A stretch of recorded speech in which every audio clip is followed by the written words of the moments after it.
텅 빈 밥상의 메아리. 그의 추석 밥상 위엔 젓가락 하나 없었다. 내가 뭘 그렇게 크게 잘못했나? 아이고 여러분. 마른 하늘의 날벼락이라는 말이 딱 이럴 때 쓰는 건가 봅니다. 한때는 아들 내외 손주들까지 바글바글 모여 앉아 시끌벅적 웃음꽃을 피우던 이 집 명절 밥상 위에 글쎄요. 지금은 젓가락 하나 덩그러니 놓여있지 않지 뭡니까? 창밖에서는 스산한 가을바람이 휑하고 나뭇가지 스치는 소리만 들려올 뿐 늘 명절이면 요리 냄새와 사람 소리로 가득했던 이 집은 마치 누군가 모든 소리를 싹둑 잘라낸 듯 차가운 고요함만이 텅 비어 있습니다. 그 쓸쓸함 속에서 시어머니인 제 이름은 영자입니다. 이혼 후 추석을 핑계 삼아 훌쩍 해외로 떠나버린 아들 민준이 남긴 텅 빈 자리에 차가운 방바닥에 덩그러니 앉아 텅 빈 밥상을 내려다봅니다. 며느리 지연이와 눈에 넣어도 아프지 않던 손주들 얼굴은 이제 사진으로나 볼 수 있으니 내가 이렇게 홀로 남겨질 줄이야 누가 알았겠어요. 맙소사. 아이고 내 팔자야. 그렇게 한숨부터 푹 내쉬었더랍니다. 명절이라 차례상을 차린 건지 아니면 차려야 할 기분조차 나지 않아 미처 차리지 못한 건지 저도 알 수 없었습니다. 그저 지난 추석까지만 해도 이 자리가 며느리 지연이가 아침부터 밤까지 고소한 냄새, 달콤한 냄새를 솔솔 피워가며 만든 음식들로 가득했었다는 것만은 선명하게 기억났습니다. 그 밥상 한 귀퉁이에는 늘 제가 제일 좋아하는 잡채가 수북하게 올려져 있었고 시어머니인 제가 좋아하는 꼬치구이 따로 덜어두었다가 따뜻하게 데워주곤 했지요. 그런데 이제는 텅 비어버린 밥상 위에 그 모든 추억들이 메아리처럼 텅텅 울려 퍼지는 것 같아 가슴이 미어졌습니다. 그렇게 내 말대로만 했으면, 지연이 녀석이 고집만 부리지 않았으면, 마음속으로 수없이 되뇌는 후에는 대체 누구를 향한 것인지 알 수가 없었습니다. 이혼하고 팽하고 떠나버린 아들 민준이를 향한 미움인지 아니면 나를 떠나버린 며느리 지연이를 향한 원망인지 그것도 아니라면 그 망할 놈의 명절이 다가오는 것이 마치 세금 고지서처럼 느껴져 지레 겁먹었던 나 자신을 향한 자책이었을까요? 늙은이 마음은 태풍에 파도치는 동해 바다처럼 매일같이 요동치기만 합니다. 그 밥상 위에는 어쩌다 흘러들어왔는지 모를 먼지 한 점이 햇살에 반짝 떠다녔습니다. 그 작은 먼지 위로 문득 아들 민준이 어린 시절 제 밥상에 앉아 왁자지껄 웃던 모습이 아련히 겹쳐졌습니다. 엄마 갈비찜 더 줘. 이모 솜씨는 최고야. 그 맑고 해맑던 웃음소리가 이젠 텅 빈 집의 메아리처럼 울리며 제 귀에 쨍하고 박히는 듯 했습니다. 시계 초침 소리마저 째깍, 째깍 왜 이리 크게 들리는지. 창밖에서 휙하고 불어오는 바람 소리까지 쓸쓸함에 박자를 맞추는 것 같았습니다. 내가 너무 고집스러웠던 걸까 아니야. 그땐 내가 겪어본 게 그거밖에 없었어. 시집살이란 원래 그런 거 아니었니? 내가 힘들었으니 며느리도 아니야. 영자는 고개를 절레절레 흔들었습니다. 자신을 설득하려 할수록 마음속 한구석에서 욱신욱신 아픔이 스멀스멀 기어 올라왔습니다. 지난 추석날도 그랬습니다. 평소 명절이면 하루라도 먼저 와서 이것저것 시어머니인 제 눈치 보며 일손을 거들던 지연이가 조심스럽게 전해온 전화에 제 가슴속에서는 발끈하는 기운이 울컥 치솟았더랬습니다. 세상에나 세상에. 제 머릿속이 마치 삐비빅 경보음을 울리는 듯 했습니다. 아니 명절에 아이들을 시댁에 맡기겠다니. 이건 제 젊은 시절 시집살이에서는 상상조차 할 수 없는 천부당만부당한 이야기였습니다. 갓 시집 와서 새벽부터 뼈 빠지게 일해도 시어머니 눈총을 받던 저 영자였지 뭡니까. 명절에 아이들을 시댁에 데려와서 재롱 부리게 하고 제가 쉬면서 차례상을 보게 한다는 건 감히 상상할 수도 없는 호사이자 불효였습니다. 아이고 정말 요즘 젊은 것들은 싸가지가 없다더니 딱 그 짝이로구나. 지연이가 저희 친정 부모님도 편찮으셔서 하고 힘없는 목소리로 덧붙이긴 했지만 제 귀에는 그저 며느리가 힘든 명절 노동을 피하려는 구차한 변명으로만 들렸습니다. 친정이 아픈 건 아픈 거고 시댁 명절은 명절이지. 마치 제가 과거 시어머니께 들었던 그 엄한 목소리가 제 머릿속에서 다시 울리는 듯 했습니다. 제가 젊은 시절 온몸으로 겪어내고 견뎌냈던 명절의 짐을 이제 지연이에게서 보상을 받으려는 듯이 무의식적으로 지연이에게 완벽한 며느리의 그림자를 강요하고 있었던 겁니다. 아니, 어찌 감히 시어머니에게 아이들을 맡기고 자기가 쉬겠다는 말을 입에 올린단 말인가. 이런 생각을 하자 가슴속에서 부글부글 화가 치밀어 올랐습니다. 그동안 지연이가 명절마다 하루 먼저 와서 시어머니 눈치 보며 일손 거들었던 노력은 싹 잊은 채 이번 단 한 번의 요청에 저는 며느리의 모든 진심을 의심했습니다. 평소 제가 며느리를 향해 쌓아 올렸던 잘난 시어머니의 자존심이 이 한마디에 와르르 무너지는 듯 했죠. 내 권위가 땅에 떨어진단 말이야. 이런 감정들이 뒤섞이며 저는 그만 며느리가 시부모를 무시한다고 굳게 믿어버렸습니다. 제 오랜 시집살이의 그림자가 이제 며느리를 향한 차디찬 단죄로 바뀌어버린 순간이었습니다. 옆에 있던 아들 민준이는 또 어떻고요? 평소 같으면 제가 투덜투덜거릴 때 엄마 그냥 지연이 좀 봐줘 하며 아내 편을 들었을 녀석인데 그날은 웬일인지 제게 엄마 지연이가 요즘 많이 힘들대요. 친정에 가서도 힘들어 하더라고요. 하며 며느리를 두둔하는 대신 민준이가 제 말에 맞장구 치듯 툭 던진 한마디가 있었지 뭡니까? 당신은 집에서 하루 종일 있고 노는데 애들 건사만 하면서 명절에 일이라도 해야지. 아이고 맙소사. 그 말을 듣는 순간 제 심장이 철렁 내려앉는 듯 했습니다. 물론 그 당시에는 옳지 민준이 저 녀석이 철들었구나 하고 속으로 쾌재를 불렀습니다만 나중에 지연이 친정엄마한테 전해 들은 바로는 그 말이 지연이 가슴에 비수처럼 박혔다지 뭡니까? 당신은 집에서 노는 게 일이라서. 그 한마디가 며느리 지연이의 마음을 갈갈이 찢어놓고 이혼의 결정적인 이유가 될 줄은 꿈에도 몰랐습니다. 텅 빈 집안에 앉아 이 모든 것을 뒤늦게 깨달은 영자는 그저 허허 웃을 수밖에 없었습니다. 그때는 왜 몰랐을까? 왜 나는 내가 옳다고만 생각했을까? 끝없는 후회 속에서 영자는 50년 전 자신의 20살 갓 시집왔던 첫 추석을 떠올렸습니다. 그 아프고 고단했던 세월의 기억들이 마치 겨울 그림자처럼 스멀스멀 밀려와 온몸을 감싸 안는 듯 했습니다. 며느리 지연이 없어서 젓가락 하나 올라온 게 없는 명절 밥상 위에서 저의 그림자만이 길게 드리워져 흔들흔들 춤을 추고 있었습니다. 아, 그 밥상은 단순한 명절 밥상이 아니었습니다. 그것은 저 영자의 지난 세월이자 지금 민준이와 지연이의 이혼 사유였고 앞으로 제가 짊어져야 할 긴 여정의 빈 자리였습니다. 아이고, 내 밥상에 젓가락 하나 없는 게 어쩌면 제가 살아온 50년 전이나 지금이나 똑같지 뭡니까? 텅 빈 밥상 앞에서 영자는 자신의 늙은 손등을 지그시 쓸어내렸습니다. 주름진 손등 위로 잊었던 묵은 상처들이 점점이 돋아나는 것 같았죠. 20살 뭣도 모르고 그저 곱게 키워주신 친정 부모님 얼굴에 먹칠이나 하지 말자 싶어 시집으로 시집살이를 온 지 한 달 만에 맞았던 첫 추석. 시집이란 곳은 마치 사면이 벽으로 둘러싸인 깊은 우물 같았습니다. 그 안에서 제 그림자만이 저를 맴도는 듯했죠. 새벽 4대시면 닭 울음소리에 꽂기요.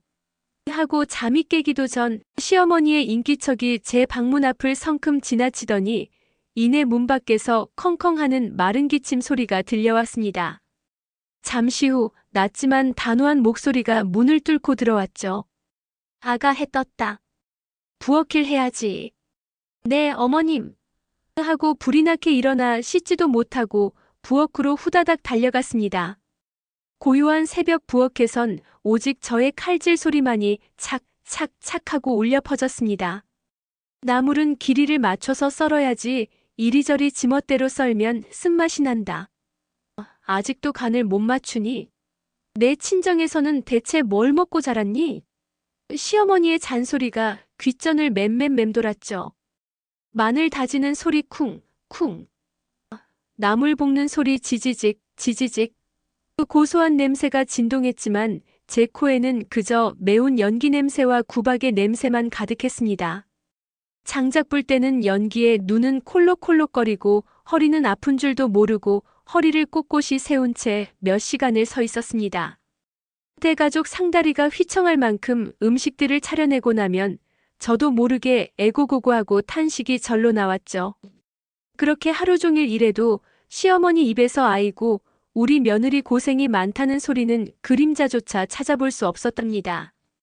혹시나 칭찬 한마디라도 들을까 싶어 슬쩍 눈치를 보면 시어머니는 다른 며느리들 주로 먼 친척 며느리들이 가져온 반찬에만 이건 어디서 났니? 참 맛있구나. 하시며 웃으실 뿐 제겐 무덤덤한 눈길조차 주지 않으셨습니다.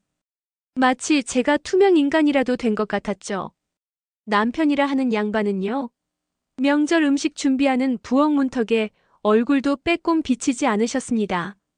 낮에는 사랑채에서 친척 어른들과 덕담을 나누느라 바빴고 저녁에는 술상 앞에 앉아 밤늦도록 시끌벅적했죠. 저는 남자가 부엌에 들어오면 고추 떨어진다는 옛말만 곱씹으며 그저 속으로만 끙끙 앓았더랍니다. 아이고 그땐 다 그랬어. 하고 말하려고 하다가도 제 가슴 한켠에서는 아직도 욱신욱신 서운함이 올라왔습니다.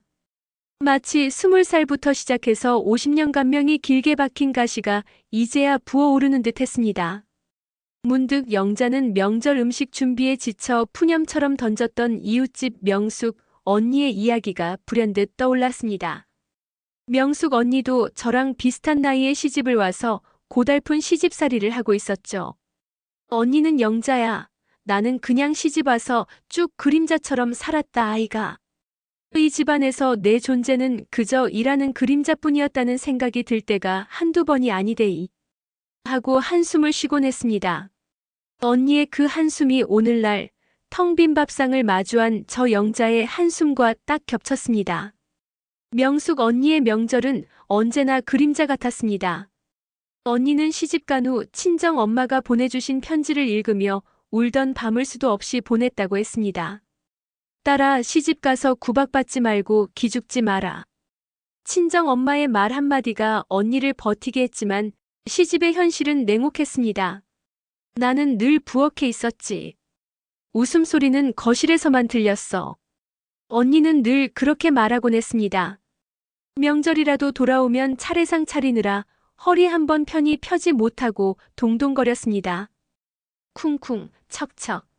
도마 위에서 칼질하는 소리는 끝없이 이어지고 솥에서 밥이 칙칙폭폭 김나가는 소리, 땀으로 흥건한 몸으로 대가족의 쿰쿰한 냄새가 섞인 빨랫감을 끙차 널어 말리고 다시 손으로 꽉꽉 짜서 다듬는 소리. 명숙 언니에게 명절은 오직 노동의 리듬만이 가득한 날이었죠. 옆집 마당에서 들려오는 아이들의 깔깔 웃음소리, 거실에서 퍼져나오는 트로트 가락마저도 언니에게는 다른 세상 이야기 같았습니다. 그렇게 언니가 물 한 모금 마실 새도 없이 부엌을 지키고 있을 때 거실에서는 시동생 댁 며느리가 예쁘게 한복을 차려입고 시집 식구들 앞에서 호호 웃음꽃을 피우고 있었답니다. 시동생 부부는 시부모님 말씀에 네네 어머님, 그럼요 아버님 하면서 살갑게 대화를 나누고 아이들은 엄마 아빠 하며 재롱을 떨었다지요. 명숙 언니는 설거지를 하면서 그 웃음소리를 먼 발치에서 들을 수밖에 없었다고 합니다. 그 웃음소리가 마치 부엌 안으로 절대 넘어오지 않는 거대한 벽처럼 느껴졌다는군요. 언니가 감히 거실로 나설 생각조차 할 수 없었던 것은 늘 우리 며느리는 시집 와서 참 말없이 일만 잘해서 마음에 든다는 시어머니의 칭찬 아닌 칭찬 때문이었죠. 그 칭찬이 언니를 부엌 안의 그림자로 만든다는 것을 그때는 아무도 알지 못했습니다. 명숙 언니는 그렇게 30년 넘게 그림자처럼 일했습니다. 자기 이름 석자는 온데간데 없이 사라지고 오호 엄마, 오호 아내로 살다가 나중에는 오호 할매로 불렸죠. 손가락 마디마디가 굵어지고 허리는 뻐근하게 아파왔지만 자식들 곱게 키우고 남편 뒷바라지 잘했으니 그래도 잘 살았다 싶었답니다. 그런데 자식들 다 키워놓고 어느 날 늦은 밤 남편이 술에 취해 들어와 언니에게 툭 던진 한마디에 언니의 억장이 와르르 무너졌습니다. 당신은 평생 집에서 편하게 살았잖아. 뭘 알겠어? 당신이 한 게 뭐가 있어? 아이고 맙소사. 그 말에 명숙 언니는 그 자리에서 쿵 하고 주저앉았다더군요. 흙이 묻은 채 터벅터벅 들어온 남편의 고무신 발자국이 언니가 반나절 넘게 닦아놓은 깨끗한 마루에 선명하게 찍히는 것을 보면서 언니는 깨달았다고 했습니다. 아, 이 사람은 내가 온종일 닦아놓은 마루가 얼마나 빛나는지 평생 모르는 사람이구나. 평생을 바쳐 헌신한 세월이 고작 집에서 편하게 산 것으로 치부되다니. 뼈가 부러지는 것보다 더 아픈 게 마음이 부서지는 것이라더니 명숙 언니의 마음이 그랬을 겁니다. 평생의 노력이 한순간에 싹둑 잘려나가는 기분. 그 말이 언니의 가슴에 깊은 상처로 남았다지 뭡니까? 그때부터 언니는 남편을 남처럼 대하기 시작했다 했습니다. 두 손으로 거실을 쓰다듬고 또 쓰다듬는다고 해서 이 흔적이 없어질 수 있는 게 아니더랍니다. 이 상처는 그림자처럼 언니를 평생 따라다닐 테니까요. 옆집 살고 있던 영자 자신도 다르지 않았습니다. 시어머니의 침묵과 남편의 무심함 속에서 나도 언젠가는 저 따위 말을 들을까 하는 불안감에 살았습니다. 젊은 시절 명절마다 제가 해놓은 음식들을 본체만 채하는 시부모님과 친정 부모님 얼굴 한번 못 보게 하는 남편을 보며 왠지 모를 서운함과 함께 언젠가 나도 저런 소리를 듣는 날이 오겠지 하는 예감이 등골을 오싹하게 만들었지 뭡니까? 며칠 전 며느리 지연이가 친정에 가서도 시댁 생각하며 힘들어 하더라고요. 하는 아들 민준이의 말에 속으로 철들었구나 하고 쾌재를 불렀지만 남편의 그 비수 같은 말이 50년의 시간을 넘어 아들 민준이 지연에게 했던 똑같은 말. 당신은 집에서 하루 종일 있고 노는데 애들 건사만 하면서 살면서 명절에 일이라도 해야지. 거참하는 그 비참한 말과 겹쳐 보였습니다. 시어머니의 침묵과 남편의 무심함이 남긴 상처.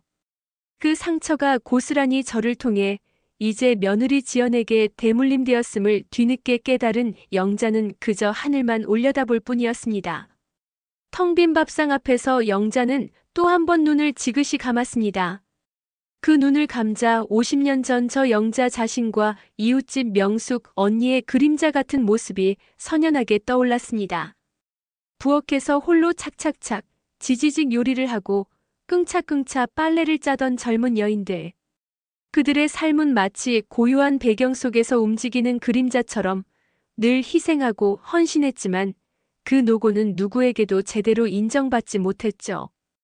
그땐 다 그랬으니 괜찮아. 라는 말은 어쩌면 그때 그 젊은 여인들이 스스로에게 속삭이던 위안이자 다시금 그림자 같은 삶을 살아가게 만들었던 슬픈 주문이 아니었을까. 영자는 텅 빈 밥상에 이마를 콩 박았습니다. 차가운 밥상처럼 차가운 슬픔이 온몸을 휘감는 듯 했습니다. 그녀는 이제 알았습니다. 밥상 위 젓가락 없는 빈자리는 그저 한 끼 식사의 부재가 아니라는 것을.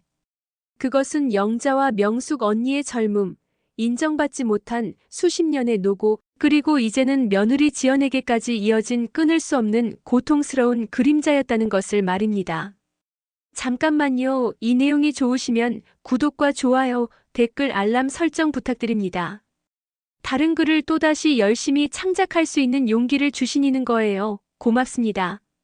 내가 겪었던 그 상처가 어찌 그리 내 새끼에게까지 대물림 되었을까, 그것도 내 손으로.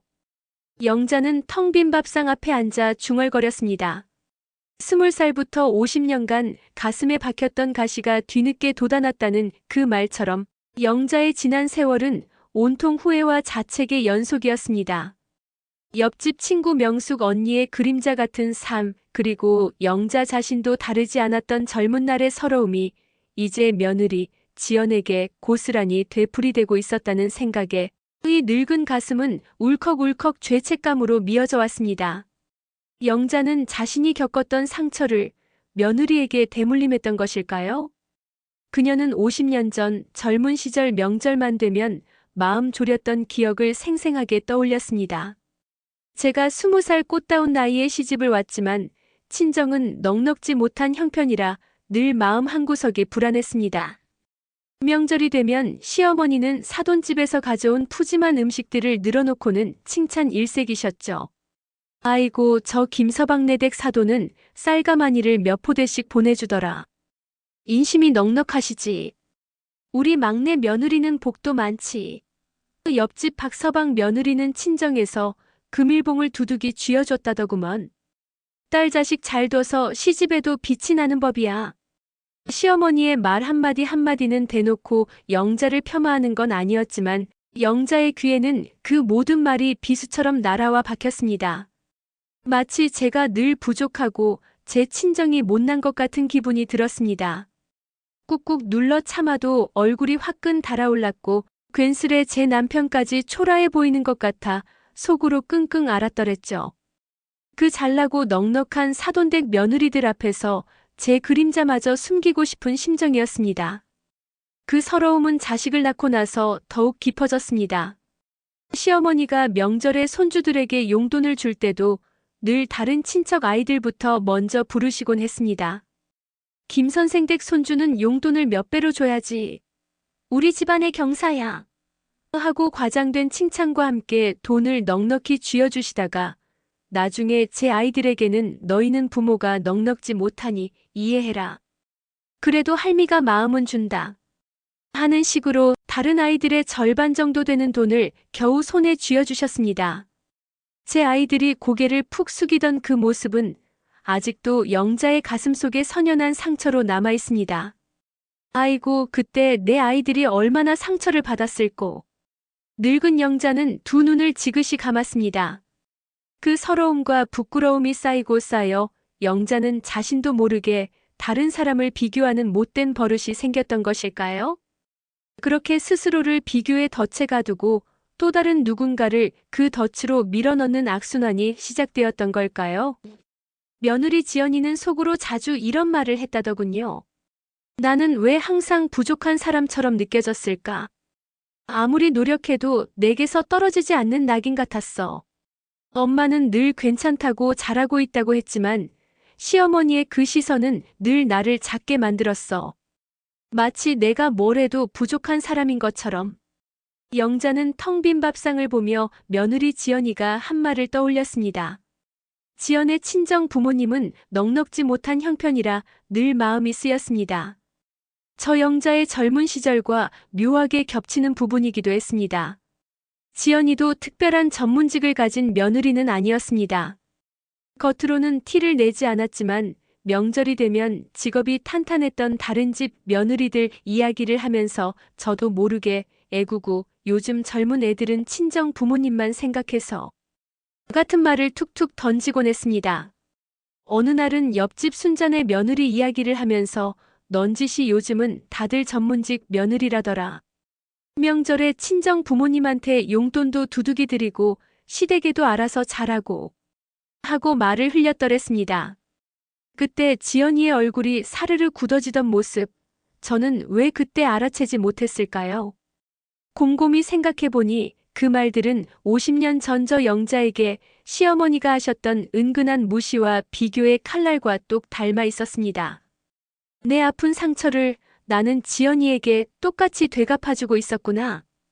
뒤늦은 깨달음은 영자의 심장을 칼로 저미는 듯 했습니다. 지연의 친정 부모님은 넉넉지 않은 형편에도 불구하고 딸이 혹시라도 시댁에서 기죽을까봐 늘 마음을 졸이셨습니다.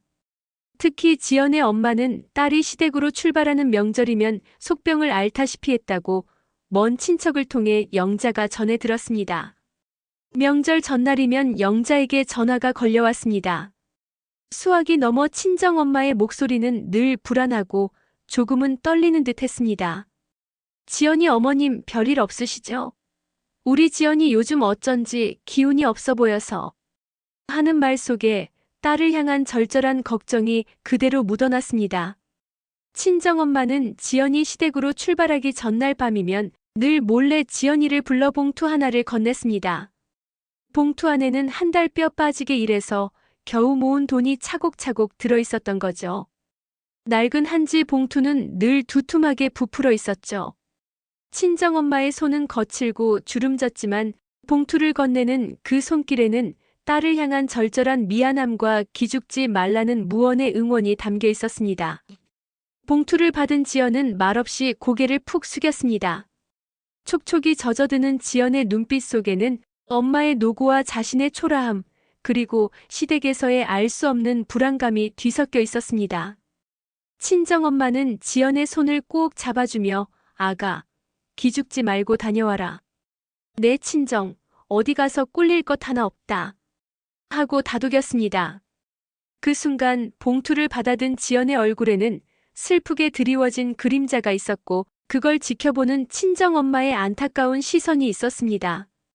그러나 그 순간의 막막한 정적이 50년 전 영자가 시어머니로부터 넉넉지 못한 친정 소리를 듣고 마음 졸이던 그 아픔과 고스란히 겹쳐졌습니다. 그제야 영자는 알았습니다. 그동안 자신이 지연에게 했던 은근한 무시가 지연의 마음속에 또 다른 상처를 새기고 있었다는 것을요. 자신도 모르게 비교의 칼날을 휘둘렀던 것이지요. 영자의 젊은 날 명절은 늘 누군가와 비교당하며 작아지는 자신을 발견하는 시간이었고 며느리 지연에게 명절은 아무리 노력해도 부족한 자신만을 확인하는 시간이었던 겁니다. 영자는 이웃집 명숙 언니의 남편이 던졌던 당신이 한 게 뭐가 있어? 라는 말, 그리고 자신의 아들 민준이가 지연에게 던졌던 당신은 집에서 하루 종일 있고 노는데 애들 건사만 하면서 살면서 명절에 일이라도 해야지. 거참이라는 그 말이 결국 모두 사랑하는 이의 노력을 폄하하고 비교의 칼날로 심장을 찌르는 똑같은 폭력이었음을 뒤늦게 깨달았습니다. 아이고 맙소사. 늙은 영자는 고개를 떨구었습니다. 텅 빈 밥상을 보며 지난 세월을 후회하는 영자의 눈가에는 어느새 촉촉한 이슬이 맺혔습니다. 새 여인의 고단했던 삶이 결국 비교의 덫이라는 굴레에 갇혀 끊임없이 이어지고 있었던 겁니다. 그 덫에서 빠져나오지 못했던 것은 결국 자신이었다는 것을 시어머니 영자는 나이가 들고 며느리가 없는 이제야 깨달았습니다. 그리고 이제 지연이 그 덫에서 벗어나게 해주어야 한다는 무거운 책임감이 마치 바위처럼 영자의 어깨를 짓눌렀습니다. 빈 밥상 위 어쩌면 그녀 자신의 젊은 날의 상처였을 그 먼지 한 점이 햇살 속에 외로이 동그랗게 떠다니고 있었습니다. 결국 다 내 잘못이었을까? 내가 젊은 날 겪었던 그 서러움이 고스란히 이 아이에게로, 내가 사랑하는 내 아들 며느리에게로 이어졌구나. 영자는 텅 빈 밥상을 앞에 두고 망연자실 앉아 있었습니다. 며느리 지연이 겪었을 마음의 상처, 그리고 자신이 그 상처에 또다시 비수를 꽂았다는 뒤늦은 깨달음은 늙은 영자의 마음을 갈갈이 찢어 놓았습니다. 밥상 위 먼지 한 점이 외로이 떠다니는 것이 마치 그녀 자신의 젊은 날의 상처가 햇살 속에 덩그러니 놓인 것만 같았습니다. 지연이가 그 비교의 덫에서 벗어나도록 도와주어야 한다는 무거운 책임감이 바위처럼 영자의 어깨를 짓눌렀습니다. 자존심을 챙기기엔 이미 너무 많은 상처가 오갔다는 생각이 들었습니다. 내가 먼저 지연이를 찾아가야 하나 몇 번이고 망설이다 결국 수화기 앞에서 떨리는 손을 멈췄습니다. 그렇게 며칠이 흘러 추석을 코앞에 둔 어느 날 오후 전화가 걸려왔습니다. 발신자 표시에는 며느리 지연 친정엄마라는 이름이 선명하게 찍혀 있었습니다. 아이고 맙소사. 영자의 심장이 쿵 하고 내려앉았습니다. 며느리 친정엄마에게 전화를 받을 면목이 없었습니다. 민망함과 동시에 제가 또 무슨 말을 들어야 할까 하는 복잡한 감정이 쓰나미처럼 밀려왔죠. 영자는 마른 침을 꿀꺽 삼키고 잔뜩 떨리는 손으로 겨우 수화기를 들었습니다. 여보세요, 지연이 어머님 되시지요? 제가 지연이 엄마입니다. 수화기 너머 목소리는 잔뜩 떨리고 있었습니다. 마치 큰 죄라도 지은 사람처럼 힘없이 이어지는 목소리에 영자의 가슴은 쿵쾅쿵쾅 심장이 내려앉는 것 같았습니다. 영자는 아무 말도 할 수 없었습니다. 그저 네 하고 나지막이 대답할 뿐이었죠. 긴 침묵이 흘렀습니다. 정적 속에서 희미하게 들려오는 울음 섞인 한숨 소리에 영자의 손은 저절로 덜덜 떨려왔습니다. 어르신, 제가 너무 힘들어서 혹시 지연이 이혼한 다음의 소식은 들으셨지요? 제가 정말 죽을 것 같아서 이렇게 염치불구하고 전화드렸습니다. 친정엄마는 더듬거리며 말을 이어갔습니다. 영자는 그제야 자신이 이혼한 며느리의 친정 부모에게조차 따뜻한 위로의 말 한마디 건네지 않았다는 사실을 깨닫고 얼굴이 화끈 달아올랐습니다. 지연이가 어르신 댁에서 나올 때부터 늘 몸이 좋지 않았습니다. 명절만 지나면 몸살을 앓고 밤에는 잠도 제대로 못 자고 끙끙 앓았어요. 민준이 서방한테 명절 증후군이라고 말했지만 서방은 집에서 노는 주제에 무슨 명절 증후군이냐고 했대요. 딸아이는 제 속도 모르고 엄마 하면서 매달리니 얼마나 힘들었겠어요. 지연이 명절만 지나면 몸살을 앓았다는 이야기에 영자의 눈앞에 며느리의 힘없는 얼굴이 파노라마처럼 스쳐 지나갔습니다. 그래, 지연이가 늘 명절 끝날 때쯤이면 얼굴이 창백했었지. 그제야 깨달았습니다. 자신이 무시하고 약하다고 치부했던 며느리의 명절 증후군이 단순히 엄살이 아니라 깊은 마음의 병이었음을 말입니다.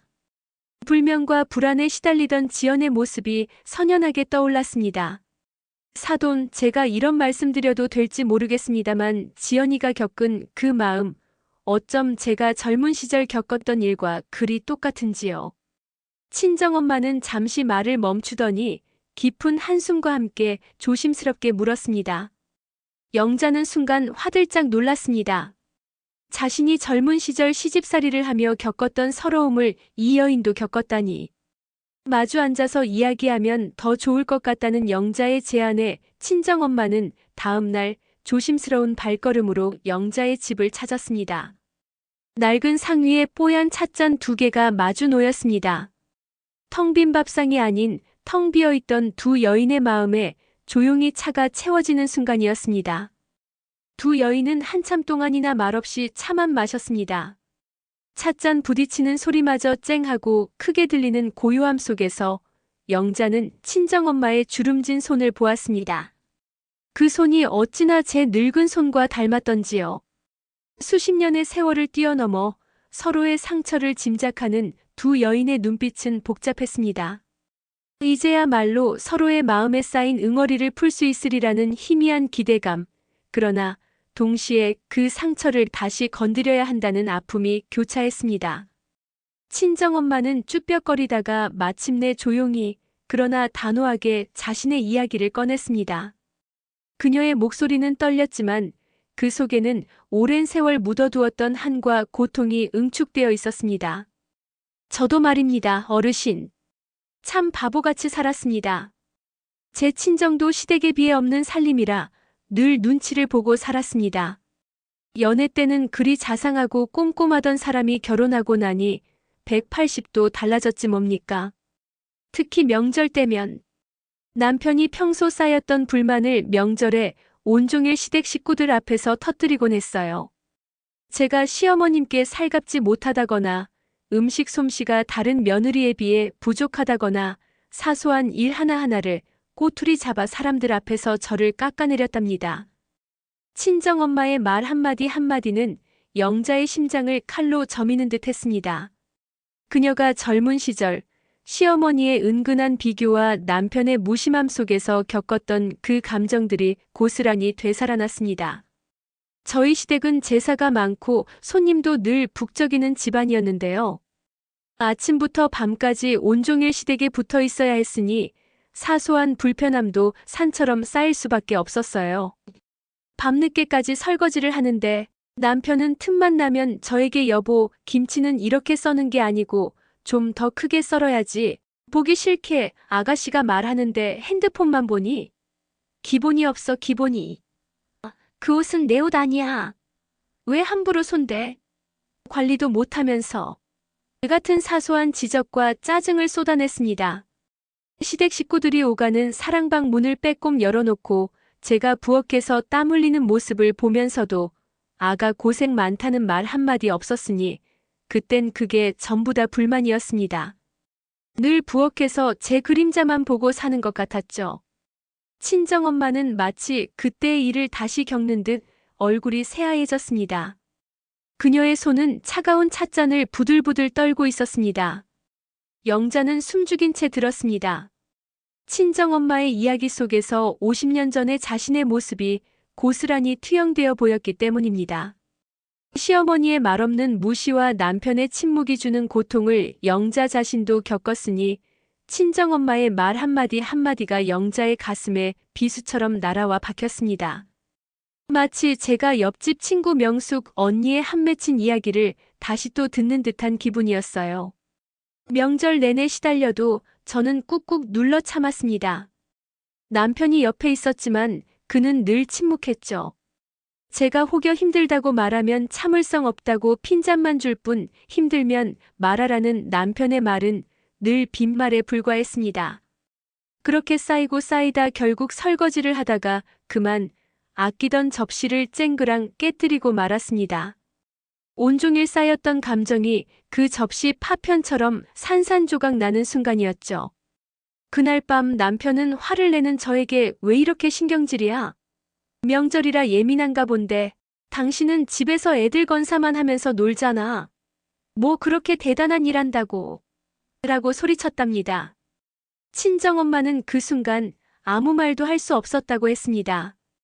그동안 온 힘을 다해 쌓아 올렸던 결혼 생활이 한순간에 와르르 무너지는 기분이었다는군요. 남편의 그 말이 마치 칼날이 되어 자신의 심장을 관통하는 듯 했답니다. 그 말을 듣는 순간 친정엄마는 이 결혼은 끝났구나 직감이 되었답니다. 조용히 이혼 서류를 찾아보았고 그의 추석은 친정어머니에게도 마지막 명절이 될 수도 있었던 거죠. 그러나 결국 딸 지연이 때문에 아무것도 모르는 어린 딸의 해맑은 얼굴 때문에 차마 서류에 도장을 찍을 수 없었습니다.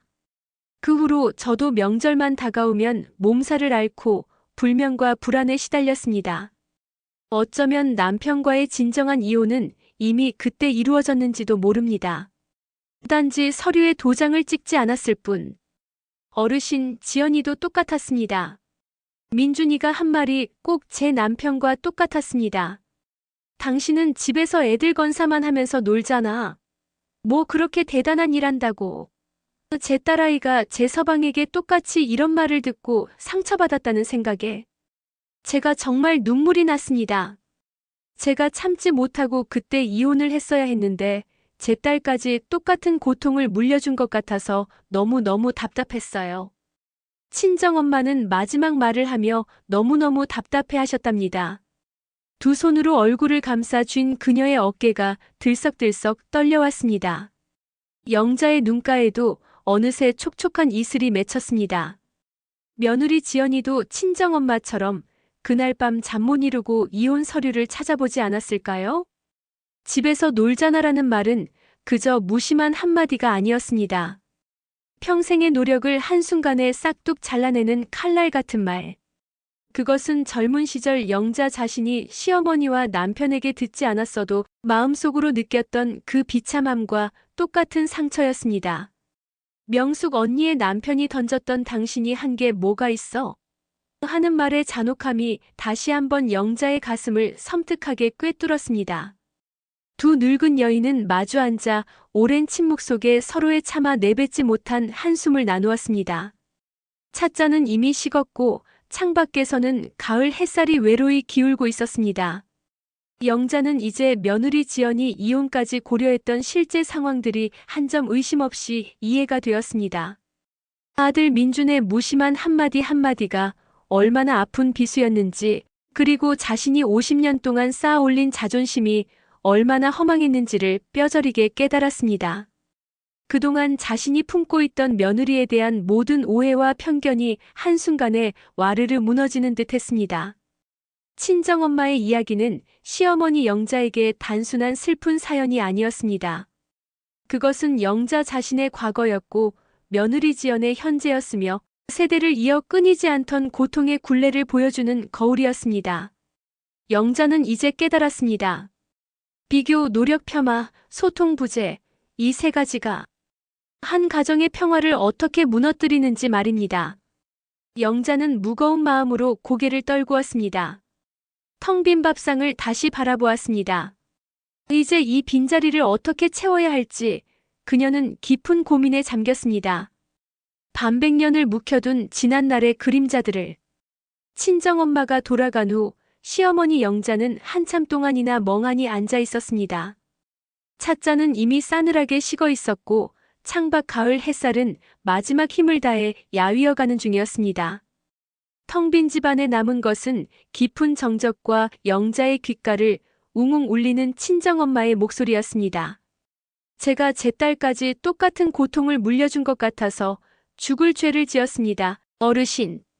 그 말이 마치 거울처럼 영자의 심장을 꽉 쥐는 듯 했습니다. 내가 겪었던 그 상처가 어찌 그리 내 새끼에게까지 대물림되었을까, 그것도 내 손으로. 이 문장은 텅 빈 밥상을 보며 영자가 앉아서 생각하는 내면 독백과 함께 깊은 깨달음을 전달합니다. 영자는 이제야 알았습니다. 며느리 지연이 겪었던 고통, 친정엄마가 겪었던 서름, 그리고 이웃집 명숙 언니의 그림자 같은 살. 이 모든 이야기가 서로 다른 사람의 것이 아니라 세대를 이어 면면이 흐르는 비극적인 강물이었다는 것을 말입니다. 그리고 그 강물 속에서 영자 자신도 자유롭지 못했다는 것을 깨달았죠. 내가 너무 고집스러웠던 걸까? 아니야. 그땐 그렇게밖에 몰랐어. 시집살이란 원래 그런 거 아니었니? 영자의 마음속 깊은 곳에서 아직도 웅얼웅얼 옛 자존심이 고개를 들려고 했습니다. 하지만 이내 친정엄마의 떨리는 목소리, 그리고 며느리 지연이 명절만 지나면 앓던 몸살과 불면의 밤이 스쳐 지나가자 영자는 그 자존심을 후유하고 한숨과 함께 털어버렸습니다. 나는 며느리에게서 나를 보려 했던 거야. 인정받고 싶었던 그 시절의 나를. 영자의 내면 깊숙한 곳에서 울림이 터져나왔습니다. 시어머니께 잘했다는 칭찬 한마디 듣지 못하고 남편에게 고생한다는 위로 한마디 받지 못했던 젊은 날의 영자. 누구에게도 인정받지 못했던 자신의 희생이 너무나 서러웠기에 며느리 지연에게서 자신이 받지 못했던 완벽한 며느리의 모습을 강요했는지도 모른다고. 그것이 바로 자신의 숨겨진 상처를 보상받으려는 이기적인 마음이었음을 깨달았습니다. 아이고 맙소사. 나는 내 한풀이를 며느리에게 하고 있었던 것이로구나. 추석은 한 해의 풍요를 기원하는 날이지만 영자에게는 그저 상처를 확인하는 시간일 뿐이었습니다. 옆집 친구 명숙 언니의 그림자 같은 노동, 친정엄마의 비교에 덧속 가슴 시린 눈물, 그리고 지연이가 차마 내뱉지 못한 마지막 한숨까지. 이 모든 이야기가 결국 자신과 며느리의 이야기였고 세대를 이어온 고통의 굴레였다는 것을 뒤늦게 깨달은 영자는 고개를 떨구었습니다.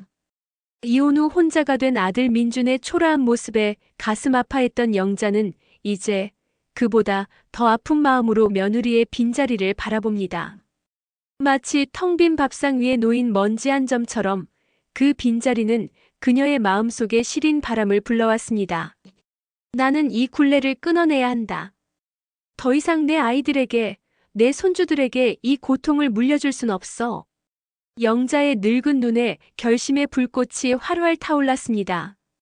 그동안 짊어졌던 후회와 죄책감이 무거웠지만 이제는 그것이 새로운 용기로 바뀌는 순간이었습니다. 마치 묵은 먼지를 활짝 털어내듯 영자는 자리에서 일어섰습니다. 낡은 한옥의 창문 밖으로 스산했던 가을바람 대신 따스한 햇살이 스르륵 스며들어왔습니다. 지연아, 이번엔 내가 먼저 김치 썰게. 내가 좀 쉬어. 영자는 텅 빈 밥상을 말없이 바라보았습니다.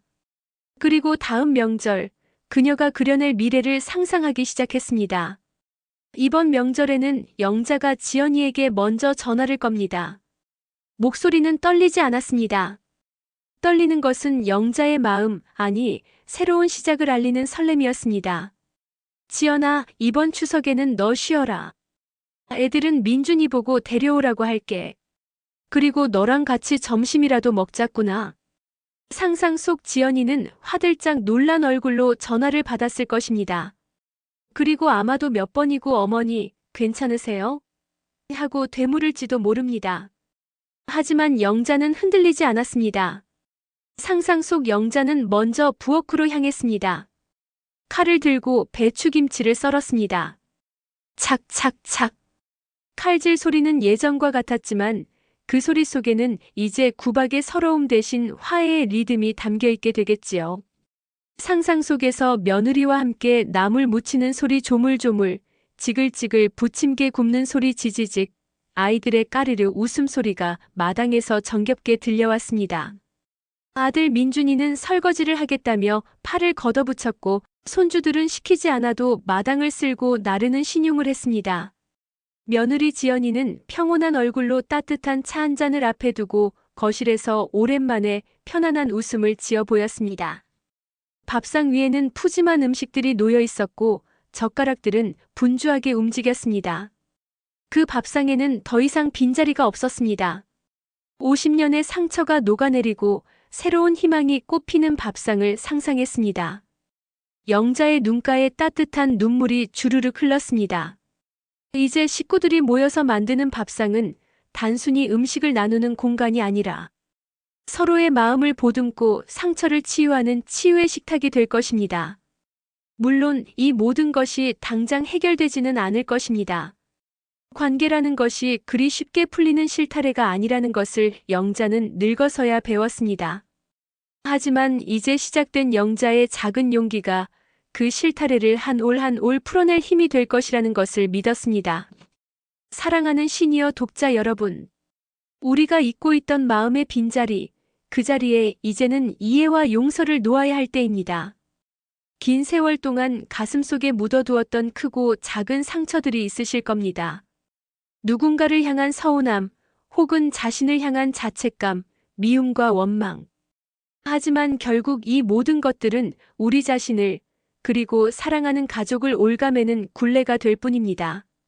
시어머니 영자 할머니의 이야기처럼 우리 모두는 상처받은 사람이고 동시에 누군가에게 상처를 주었을지도 모르는 존재입니다. 그러나 우리는 여전히 변화하고 성장할 수 있습니다. 늦었다고 생각할 때가 가장 빠르다는 옛말처럼 이제는 용기를 내어 먼저 손을 내밀 때입니다. 텅 빈 밥상이 따뜻한 온기로 가득 찰 수 있도록 우리의 묵은 마음들을 살며시 내려놓을 때입니다. 당신에게도 텅 빈 밥상을 마주하고 계신가요? 어쩌면 오늘 당신의 작은 용기가 누군가의 텅 빈 마음을 따뜻하게 채울지도 모릅니다. 그리고 그 작은 용기가 모여 우리 모두의 삶을 다시금 꽃피게 할 것입니다. 당신의 남은 인생은 이제부터가 진짜 시작입니다. 아이고, 잘하실 거예요. 아니요, 잘하실 겁니다. 잠깐만요. 이 내용이 좋으시면 구독과 좋아요, 댓글 알람 설정 부탁드립니다. 다른 글을 또다시 열심히 창작할 수 있는 용기를 주시는 거예요. 고맙습니다.